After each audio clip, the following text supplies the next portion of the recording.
Now, let me tell you about something else. Now, with the downturn after COVID-19, some properties are going to...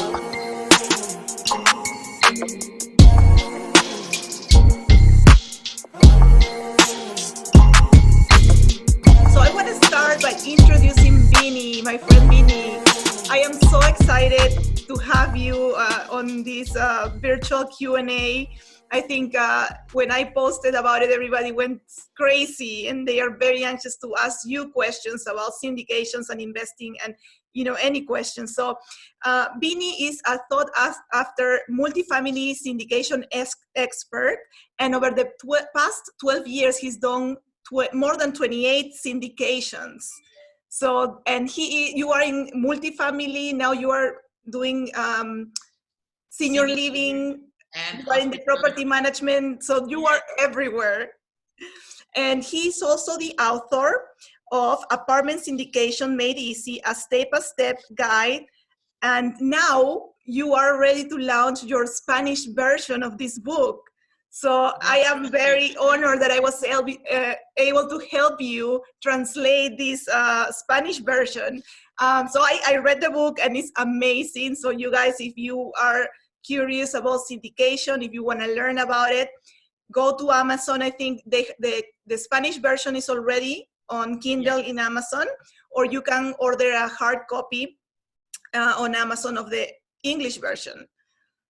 Exactly, and also Spanish version, we will have it in a couple of days. Also, paperback of the Spanish. I'm so glad. Thank you. Yeah, no, this is very, very exciting for me to join you all, and I'm here at your disposal, and then just shoot away all the questions. I'm here to answer them. Right. So for people that are not familiar with syndication, so can you give us a quick rundown? What is a syndication and how it works? Totally, Annette. Syndication a word actually, or world also, is other people's money world. Haha. So I just came to know about it about 14, 15, 16 years back myself. I was in single family homes. I was buying and all over, and the cash flows were not where I really wanted them to be.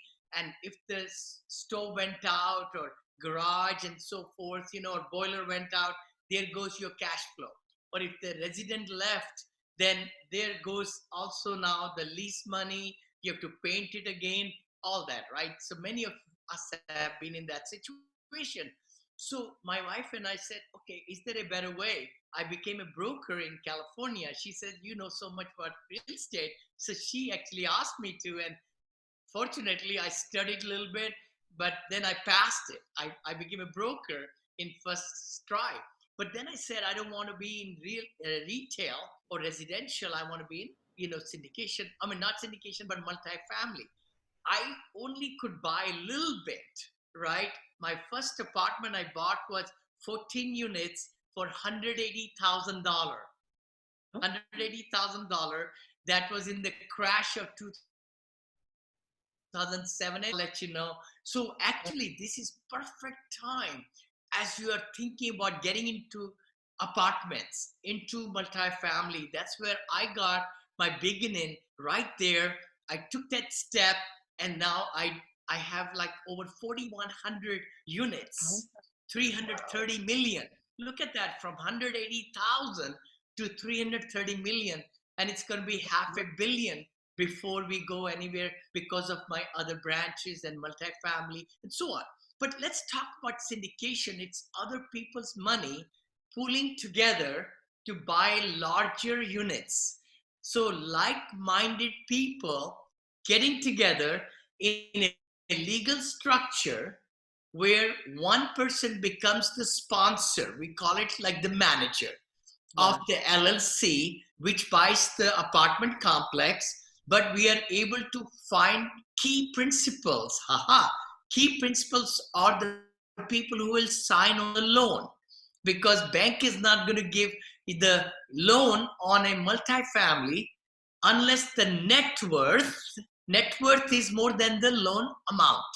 So if it's $1 million loan for the buying of the property, we have to have combined net worth. Now I use another word because there could be 2 principals or 3 principals and their total net worth total is over $1 million. Now 3 of them can write guaranteeing the loan and all that. Then we can buy that property. So syndication, Annette, is again, it's pooling of money together from like-minded people in legally, legally. Mhm. And so, and you started, when you started syndication, it was also, like you mentioned, it was right after a recession or in the middle of a recession. So how can you tell, what advice can you tell people if they want to get into syndications, what they can do now to get ready for it?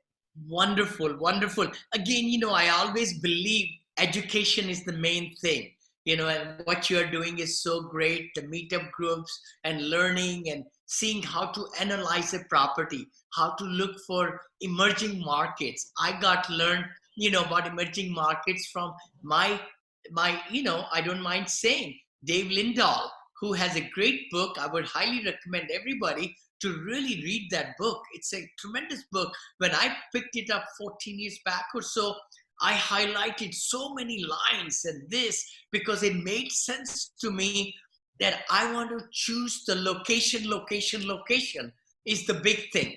And you got to really learn that emerging market where jobs are coming in, where there will be growth of the jobs, which comes with the households, which comes with the buying power or renting power, things like that. So that's what I started. I would tell anybody who's thinking about getting into multifamily, this is the perfect time. Now, a lot of people wouldn't give me loan. They said, Vinney, who? I'm telling you, that's exactly the truth. I had 0 investor. And they said, Vinney, are you going to move to Texas? I said, no. They said, do you have money to invest? I said, no. Do you know what you're doing? No. I mean, literally, I said, we are learning from the gurus and the coaches and all that.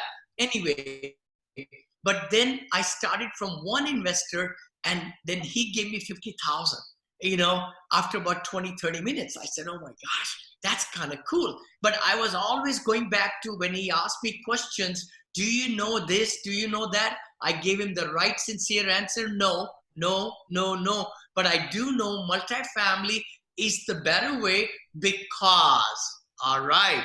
So I was telling them, it's if their occupancy in a single family is 100% vacancy, right? One person leaves at 100% vacant. But if I have 5 units and one person leaves, now I still have 4 people to pay the mortgage. So in simple terms, what I understood, I just put 3-4 slides together. I remember I kept on going back to my laptop. I remember that, to several of my investors. And I got 1, then I got 4, I got 6, I got 8 investors and so on. Now, let me tell you about something else. Now with the downturn after COVID-19, some properties are going to come out because the owners are tired or they have good equity and they say, you know what, I can't keep up with all these fluctuations because now the occupancy has gone down. Now I cannot make my payroll. I cannot do this or that, right? So opportunities will be coming. Seller financing. Remember that word, seller financing from tonight. That is what you want to do.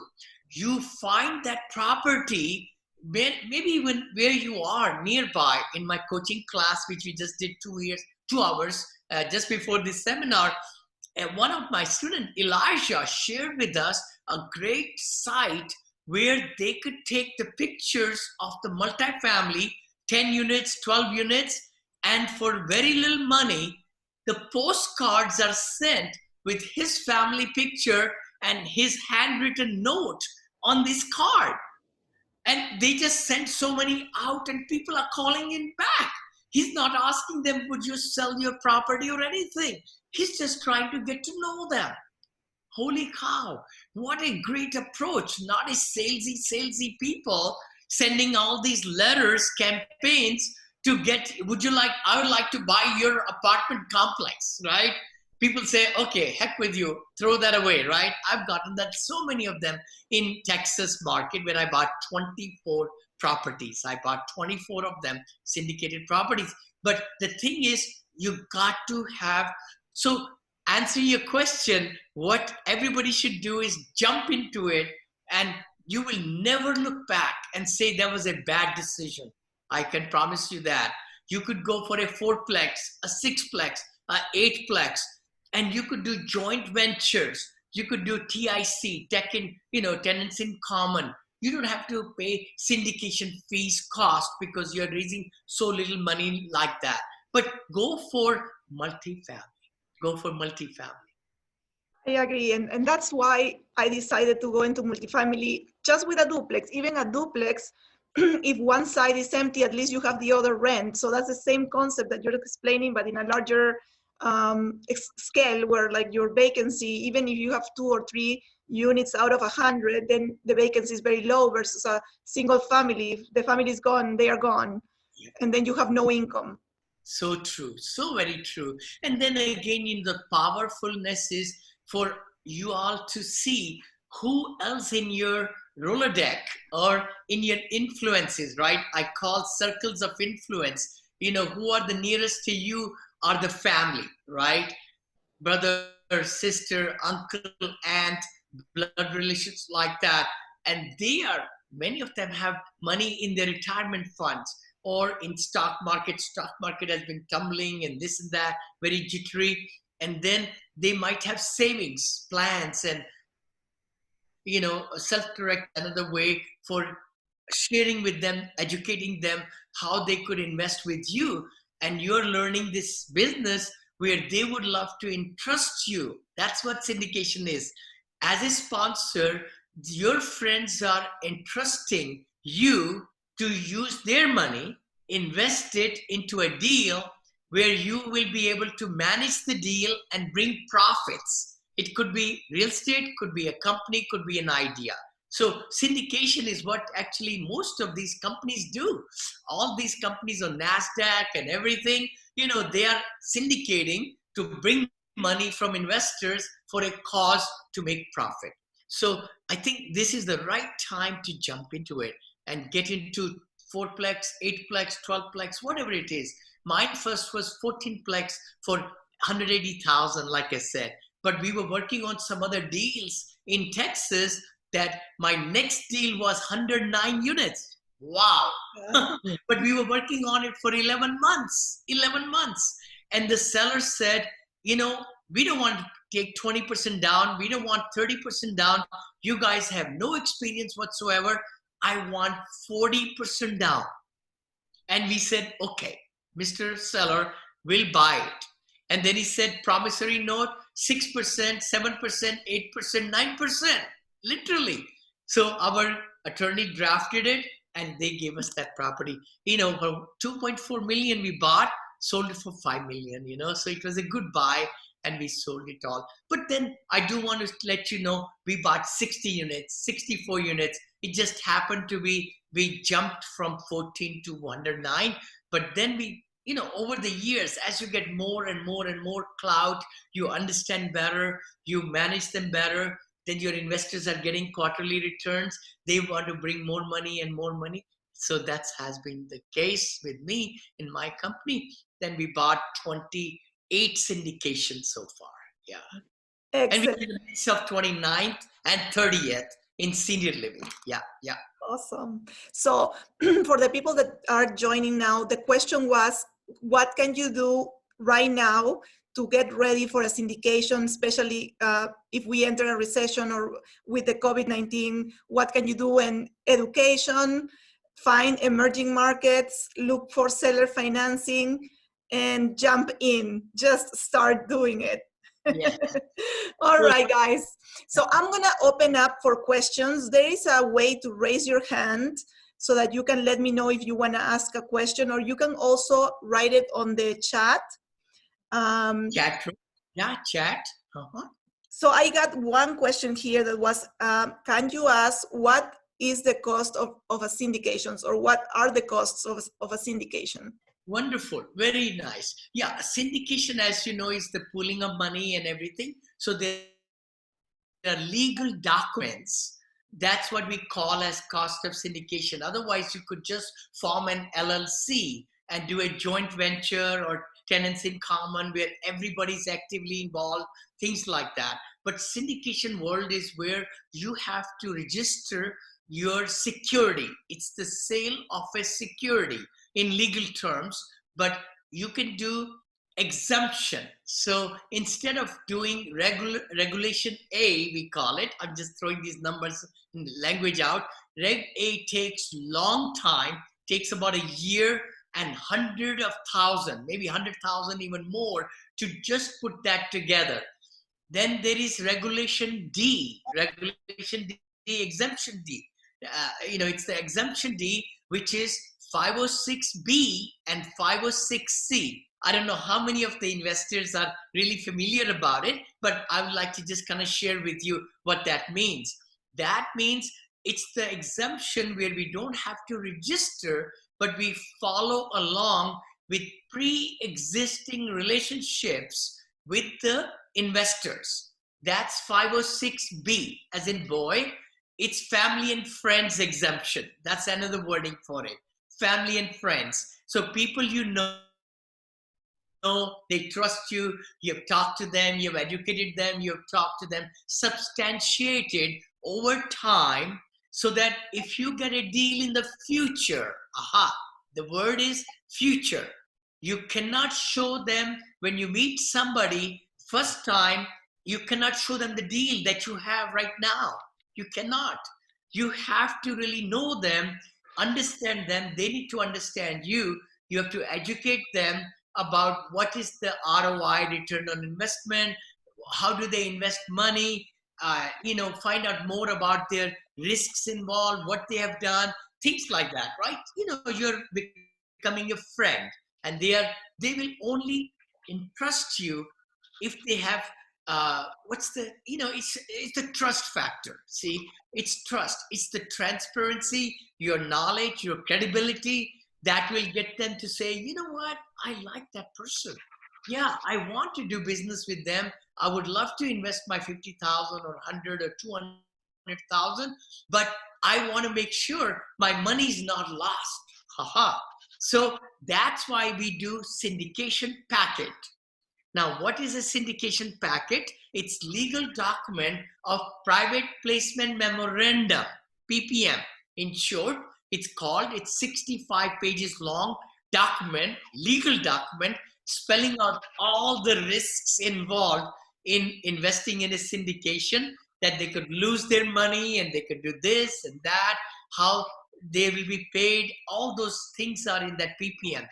Operating agreement is for the LLC that's buying the property. So that operating agreement tells, after we bought the property, how it's going to be managed, who's going to manage, what are the parameters, who are the principals, who are the syndicating, principals and things like that. What are the different clauses, for Class A, which is our preferred Class A investors, and Class B, which are the management, they are B. So A gets paid first of the cash flow and equity gains and refinancing and everything.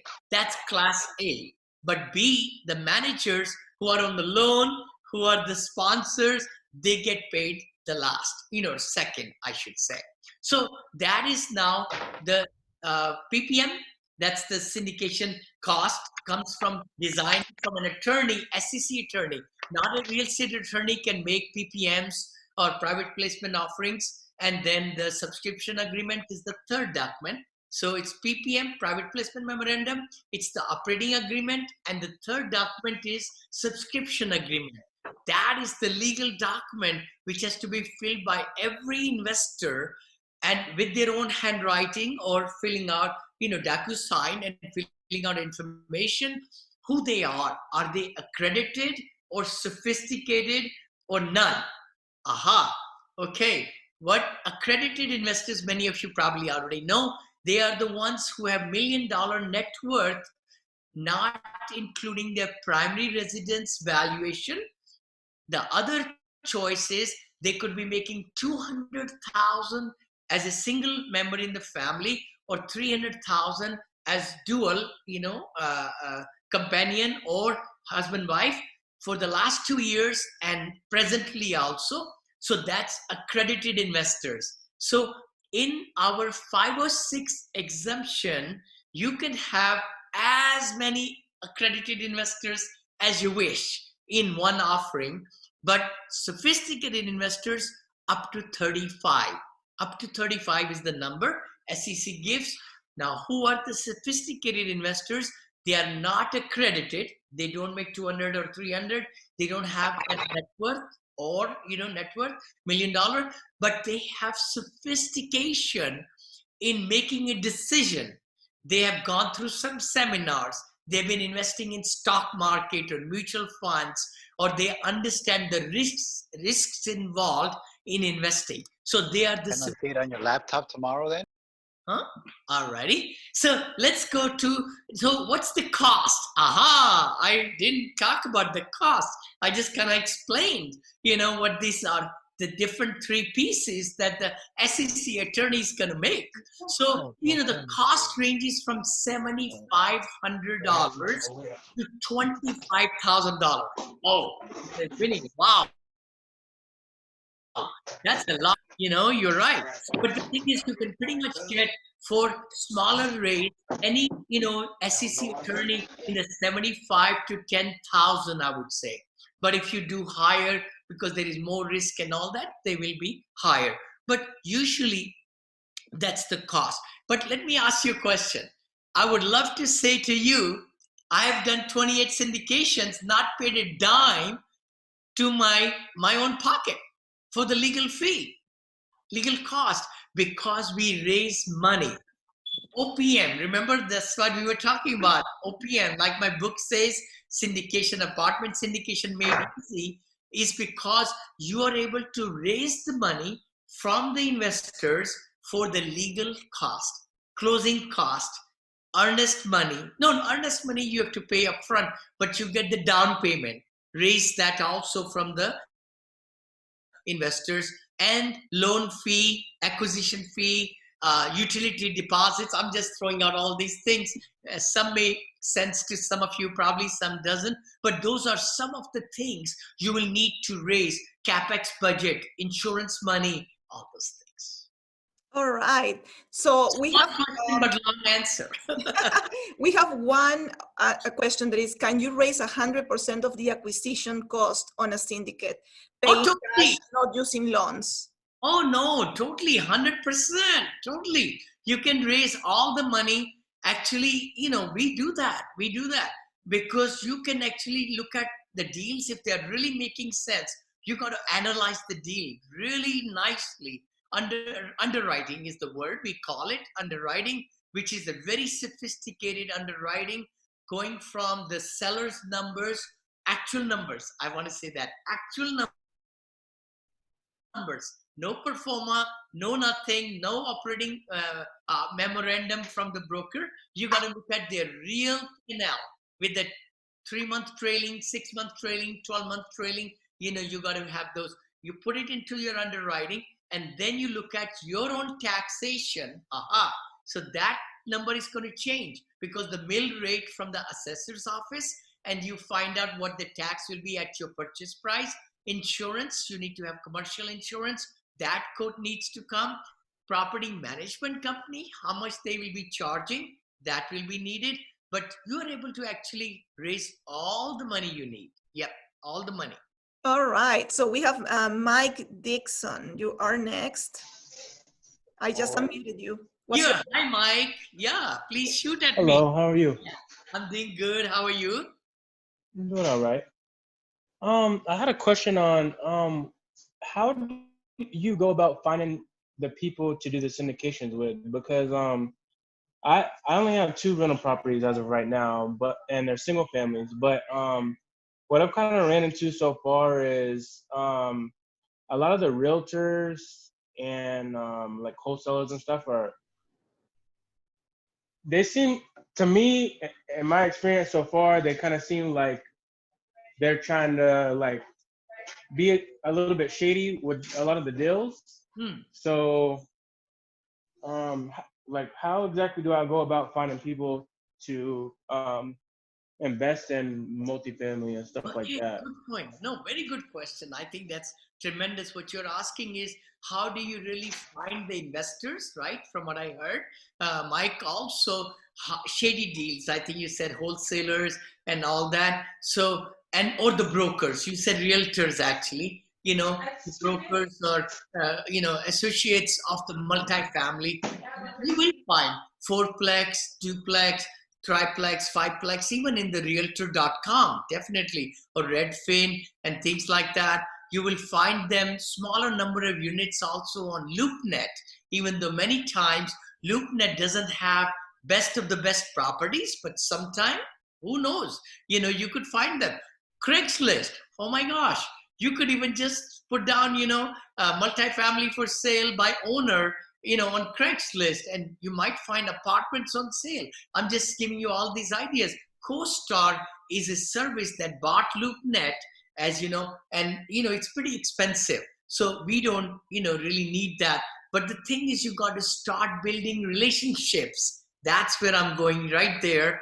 You want to build relationships with the brokers, and only to the brokers who are dealing with the unit types that you can afford, that you are going to buy, because they will write you off right away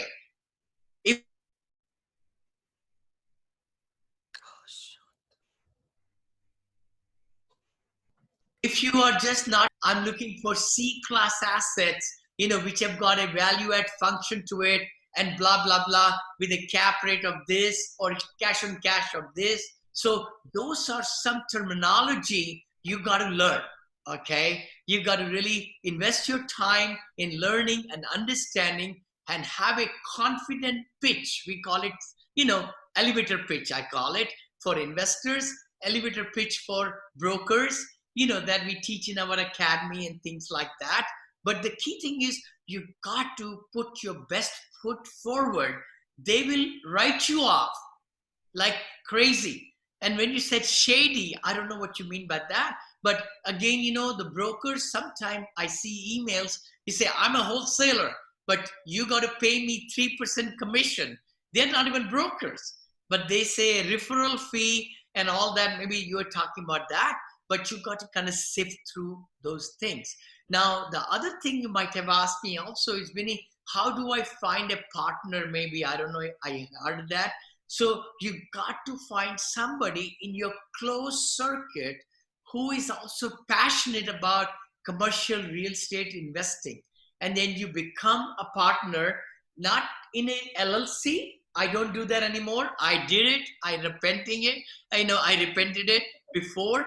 I just got this company formed, and then we were kind of closed at the hip. We bought 14 properties together. I never teach that anymore. You should have your LLC and your partner should have their LLC. Then you buy a deal together and dance with it and everything, and see who's putting more effort, who's putting less effort, and then make sure this is a good union to get to the next property and next property. But you got to look for people who have high net worth than you. Because otherwise you would not be able to get a property, which will be sizable size. So you got to always look for principal or partner. You put the sweat equity. If your net worth is low, or if it's high, that's fabulous. Get another high net worth person. Now you can scale up faster, right? You can buy more. You can qualify for bigger loan and things like that. So the big thing is to be really able to, first of all, get your team going. It's not a solo support. That's one thing I would love to say, Annette, right? It's not a solo support. I wouldn't be here today after 14 years if I didn't have that team who really was there to bring up and down. And I mean, it was 11 months. It took us 11 months to get our first deal, 11 months. And we were going through our own business during the day, and then spending 2-3 hours, almost 3 nights a week, and going through the coaching and all that, and spent $160,000. I think I mentioned that in my podcast also. I borrowed money when I didn't have money to get educated. And now I'm making millions because of that reason, because I learned so much and now I'm teaching, other people, right? I hope I answered your question. Sorry.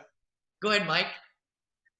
So I have a series LLC. So would I need to open a whole nother LLC, or would that one work with commercial? Good point. I think it'll be good to talk to some attorney. I'm not attorney or CPA. My 4 attorneys in my team, they always say, Vinney, you got to qualify that.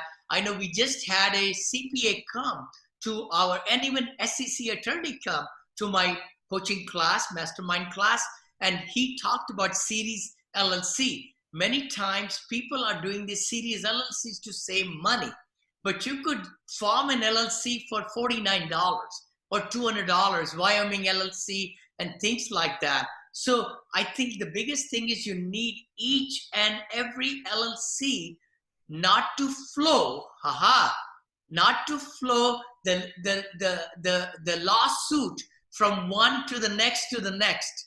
And also, if you have different investors in each LLC, you have to file taxes for every LLC anyway. So I'm not a big proponent of series LLC. You can hear me right now. I've had 76 LLCs in my 12 years. And I love that because everyone is separate and everybody, no reflection of one's, anything bad going to the next one. But please check with your attorney. But you're right. I mean, I can't really teach everything tonight, but the thing is, it's good to have your parent company in a separate LLC. Otherwise, you'll be getting consumed along with the properties and along with, you want to look at a bigger picture, right? Any other question? Sure, Annette. Mitch. Okay, Mitch. Hi, Mitch. Hey, how's it going, Vinney? Good. Basically, I wanted to know if you could, if you had any opinion, you could shed any light in regards to maybe a preference or what is easier in between the 506B and the 506C, especially for like people that are first starting out and might not know many accredited investors. Like, what do you think is the best route? And I guess even from your experience, like, which one of those rules do most of your deals fall under? Very good point, Mitch. See, the thing is, in 506B, you could get up to 35 sophisticated investors. So in other words, you can have 1 or 2 accredited and the rest can be all sophisticated. I don't think there is any stipulation. You could ask, a syndication attorney. But the key thing is, those are the only 2 legal ways that we know, 3 actually, Reg A or Exemption D, 506B or C. C also is for accredited investors only, and that also verifiable. Oh my gosh.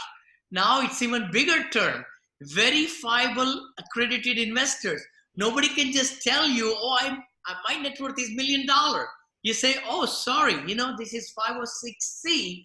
I want you to go to verifyinvestor.com and give your W-2s to them and your net worth statements and everything. Then they will give me they will give you a certificate from their attorney that you are verified accredited investor. That's 506C. Every accredited investor has to be verified, and that's the only way you can get their money.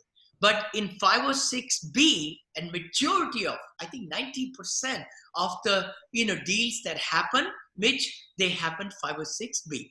Even the big companies, they do 506B. It's accredited and sophisticated because most of the population in USA will not have, the net worth. I mean, it's going to limit so much, right? $1 million or making 200,000. Our average income is what, 43,000 or something like that. So that's why I think 506B makes sense, But you could also do TIC.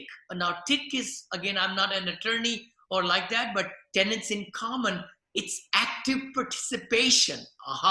All 3 partners, all 5 partners, all 7 partners of the tenants in common have to have active role on a daily basis, which is not true,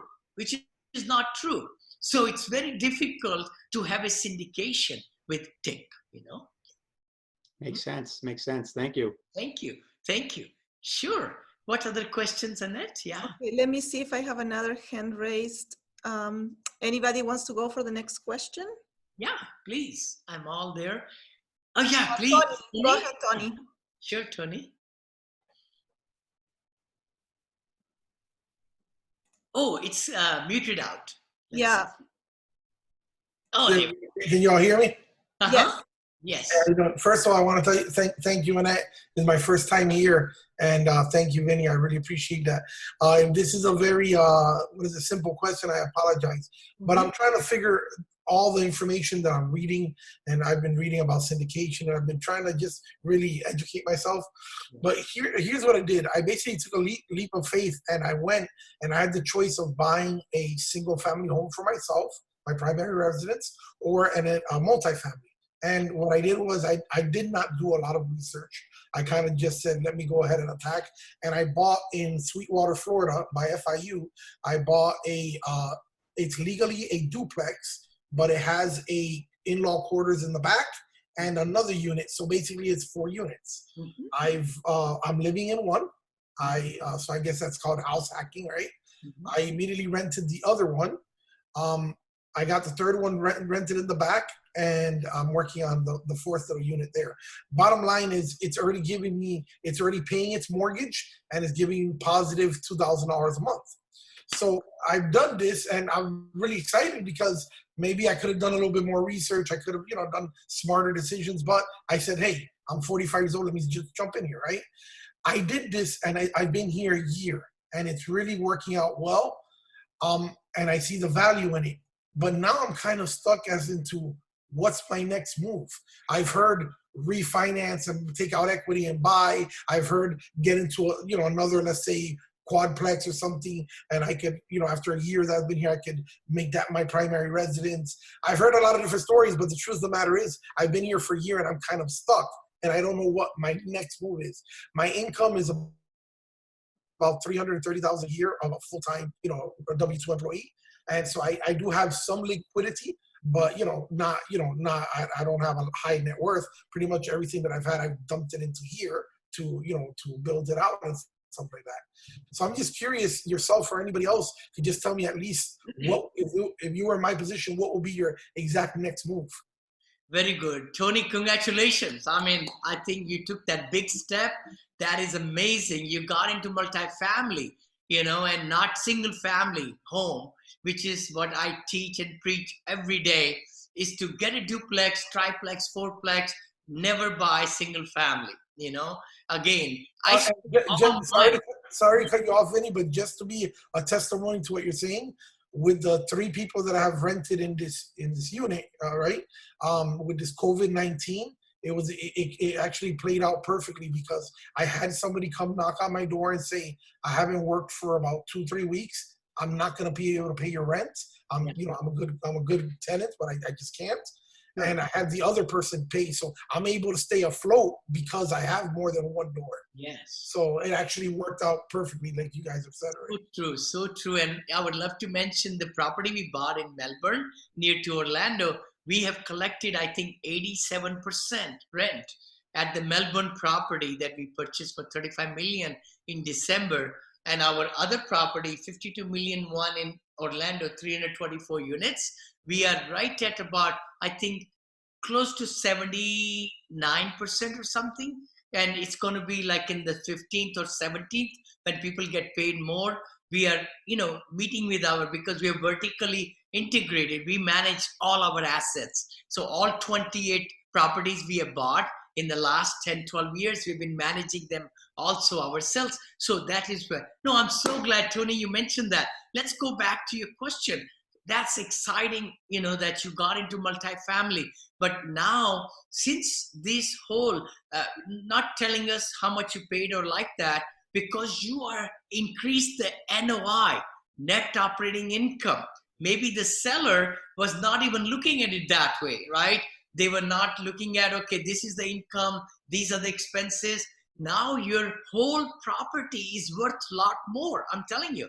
So it might be very good point to meet with a local commercial loan officer from a local bank and share your story and show them the rent and everything and the NOI. They will put a valuation, okay, on your 4 units. And then if I were you, I'll pull out the money. That's what I would do, because dead money is not good money. But when you take that money out and you get another 4-plex or triplex, guess what? Now that money is making more money. And that is the secret of cash flow, passive cash flow or active cash flow. You know, you're doing very well in your W-2 job, but let it flow so that, you know, more and more money is coming. And I would at least suggest too, maybe savings more, and then even utilizing a syndication model. Why not? Because if you can show somebody in your circle, hey, I bought 4-plex here, it's making $2,000 cash flow, you will make a believer out of them, I'm telling you, because you're doing it. And they'll say, you know what, I want to do with you. Here is my 100,000, and you can also put, and you buy another 4-plex. See, I'm telling you. So this could be a great, you know, scaling up, I would say. But I will not just stay there and say, oh, it's worth more, but, you know, yeah, so that way, huh? That's what I think. Anybody else has some comments? I'm not the... Yeah, I wanna share with you. I had a duplex and I you know, kept it for a couple of years, and then I refinanced. I apologize. This is the happy hour, so I'm having my wine after my session. So I took the money out of that duplex, and with that money was the down payment for a 6-plex. So that's where you scale. You use that money so now your 4-plex is going to be paying by itself, or maybe you leave a little bit of money in, but then the rest of the money you use it as a down payment for a 4-unit. And maybe if you get together with a couple of other people, then instead of buying 4 more or 6, then you buy 10. Right. I just wanted to let you know I'm not in a club or anywhere. I'm in my office. All right, I have another question here from Anthony. He's asking advice on raising capital for 25-unit syndication in the current market. Oh, okay, good point. See, when you say correct market, I'm so pleased that you're saying that. And actually, I have very good news to talk to you all about. I've been in Texas. I live near San Francisco, of course. We just got 40th anniversary with my wife and I, 40 years of marriage, just in April 3rd. And we came out here in 1980. But when I started multifamily, even single family, we had homes all over USA because you could pay so much money and not get proper rents, right? So the cash flow game. We don't own anything now. We sold everything in 2017, single family homes, and then just have 1 duplex in Texas. But the key thing is that you definitely want to choose the right location. So from San Francisco, when the crash was coming in 2007, we said, where is the job? Employment rate is the highest in small towns. We did Google, we came across some results and so forth. We started looking at it. Odessa, Texas. I didn't even know where Odessa, Texas was. You know, in the midst of oil fields and everything, we said, oh my gosh, the unemployment rate is only 3.2%, where everywhere else was 10%, 15%. Everything was falling apart. That's where I started. So what I was going to say that is choosing location is so great. Florida is on the top of the map where you guys live, majority of you. Orlando is on my top of the list. Tampa, Orlando, Jacksonville, Melbourne. We are opening up a great community in Cape Coral in my assisted living. We just built it within like 14 months or 18 months. We are occupied already in the assisted living 49%. We didn't even open the ground yet. We are going to Punta Gorda. We are breaking the ground over there with assisted living. We just bought land in Palm Bay, right there. And if the seller does not want our money for the land. He wants to put that money as equity into my deal, in our deal. So it's amazing. So Florida is a great market. Again, you have to go to a little bit outside of Miami, maybe, to get the pricing that you want. And many times, I started in C minus areas, C in B or A. That was our coaches told us, buy something cheap, but in a good neighborhood, because you cannot change the neighborhood. That's, I remember still, in echoes in my mind, you cannot change the neighborhood because you don't control your next door neighbor and the facility and everything. So it's good to get a good, even run down place, ugly homes, like we always say, right? In the nice neighborhood. Same thing is true for ugly apartments in nice neighborhood. Because if the grass is not cut, if the curb appeal is bad, and you've been kind of passing by, it's a great opportunity. And in my class today, John, if you would like to, I would love to introduce John. He's my VP and partner in my business also. John, what was the name of that Elijah was sharing with us, right? Yeah. So Radar Properties and I'll put links in the chat for it. Okay. Perfect. Let's do that. Radarproperties.com, I think. And there you can actually get the picture. And, maybe we could even send tonight's as a, small thank you, Annette, for inviting us. We could send you your participants. Anybody wants to watch the 2-hour session that in our Mastermind Inner Circle, we looked at a deal. We looked at a lot of great things, and a lot of good sharing was done today. So if you would love that, absolutely. Anybody that is participated today will get Sure. We would love that. All right, so the next question I have is, how long do you hold into the property? How long do you keep the properties? Excellent. When I started doing this 14 years back, my investors said, how soon will I get my money? How soon can I get my money? I said 3 years at that time. But then from 3 to 5, my attorney said, Vinney, you never want to say one number. You always want to give a range, because who knows, the market may take a tumbling and this and that. So your, investors might say, hey, you got to do fire sale. You told me 3 years, whatever. So I said 3 to 5 years. Even later on in my life, I started saying 5 to 7 years, even, So right now I would say 3 to 5 as you're getting started. Yeah, 3 to 5. 3 to 5 years. Yeah. Excellent. Okay, so we have about 10 more minutes. So if you have a question, make sure to get it in right now, because we're going to be finishing in the next 10 minutes. Anybody else has a question? I think I see one in chat about cost segregation. Oh yeah, that's a very, very near and dear subject to my heart. Would you all like to know cost segregation? Yes. I would. Okay, awesome. Well, let me kind of share with you first the benefit of it. Then I'll tell you what it is about. And in my coaching also, we invite cost segregation experts. SEC attorney was there last Wednesday. Mr. Gene Trowbridge was on my, podcast. I just had some other people. Michael Blank was on my podcast yesterday. So you'll be, please follow me if you would like to. I know Annette's podcast is amazing. I love that. Yes, I am launching actually next Friday. So I'm excited about that, Vinney. Thank you. Awesome. So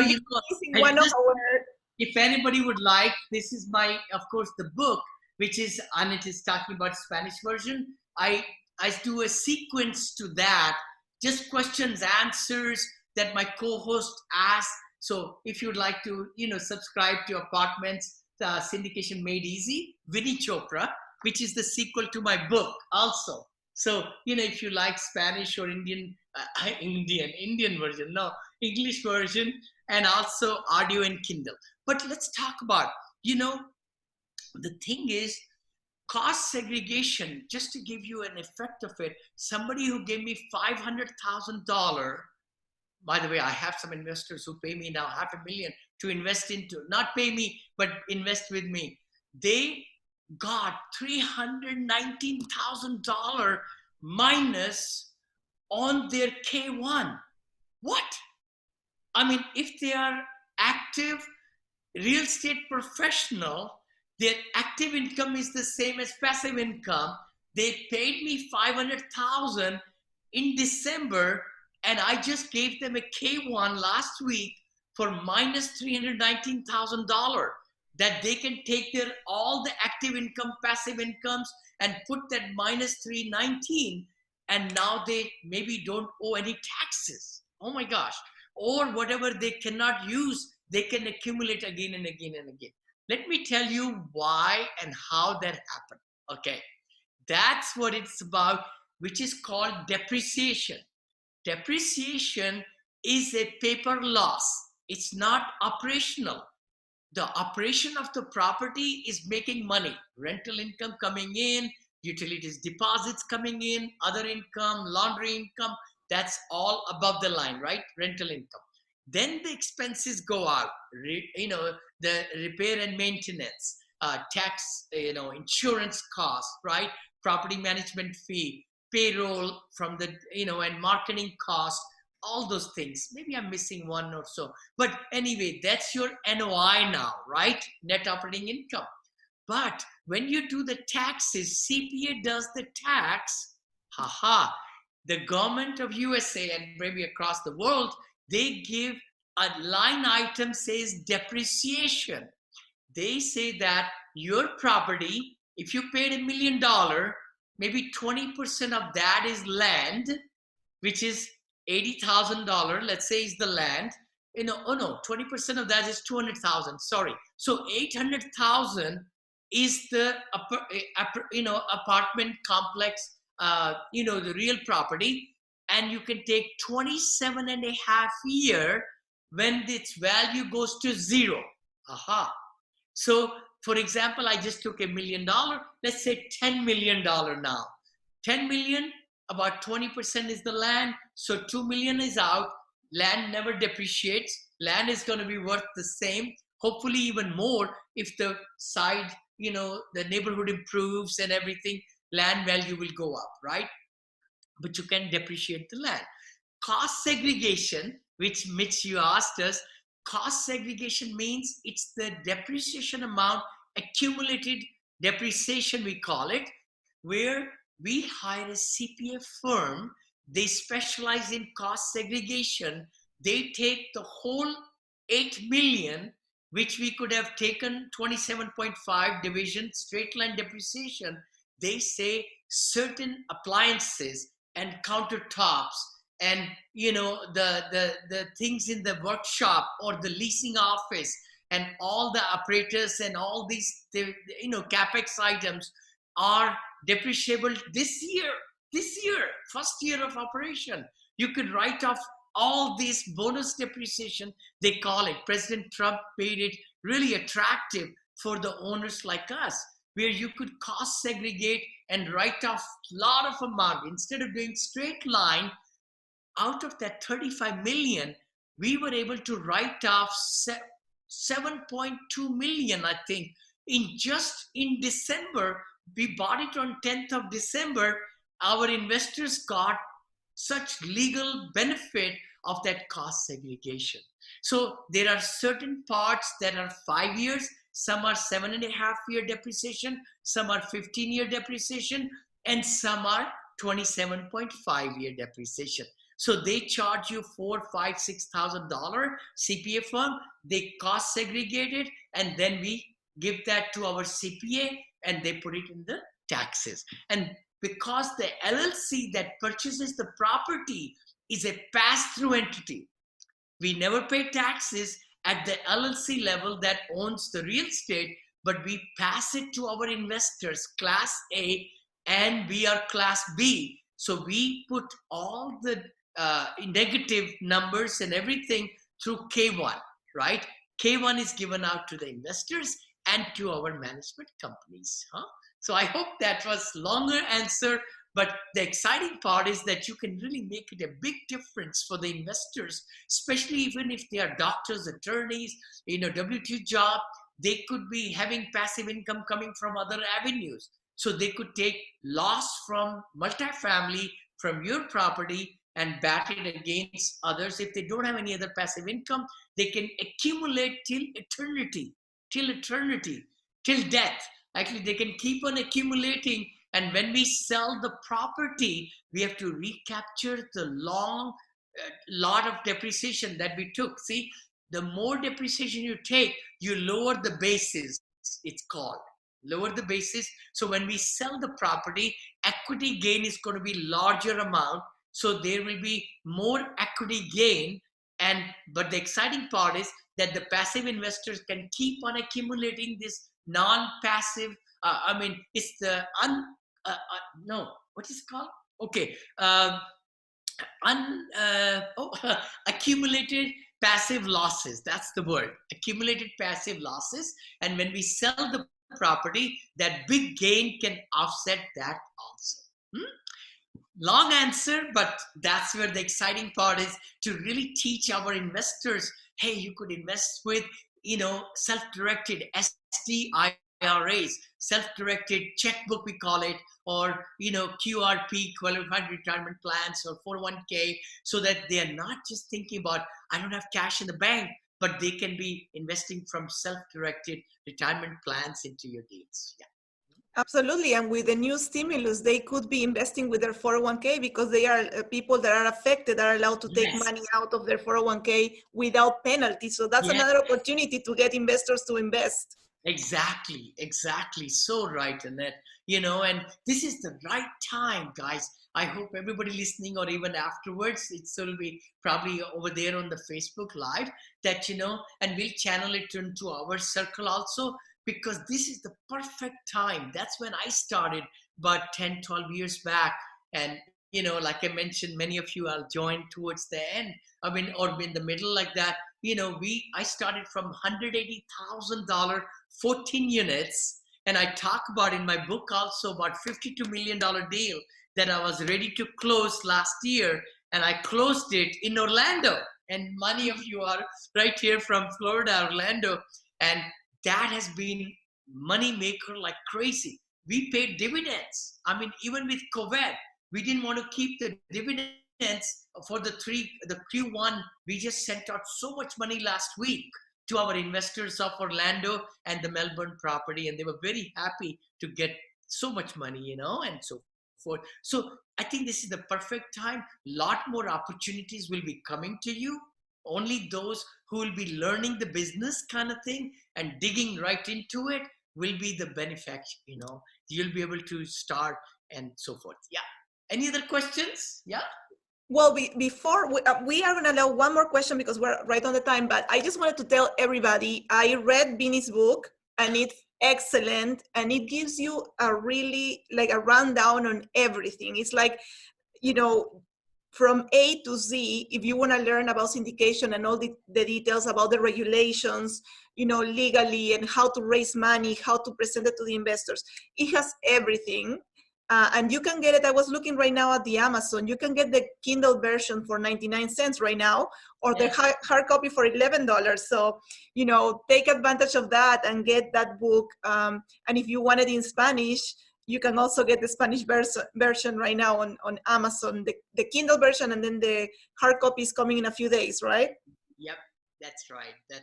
And also, I've been a very positive person. I was going to just say my new book is coming out too, which is Positivity Brings Profitability. So that's my second book, which is also coming. And we also starting to write a senior living, because there's a silver tsunami going through our country for the next decade. And so there'll be so much demand for senior living. So that's our third book we have already started to write, how to invest in senior living. But thank you so much for your time, Annette. I want to thank you for inviting me. It's my humble opinion. I can be of any help to you. You could reach out to John, and that's John, Jon, John at VinneyChopra.com.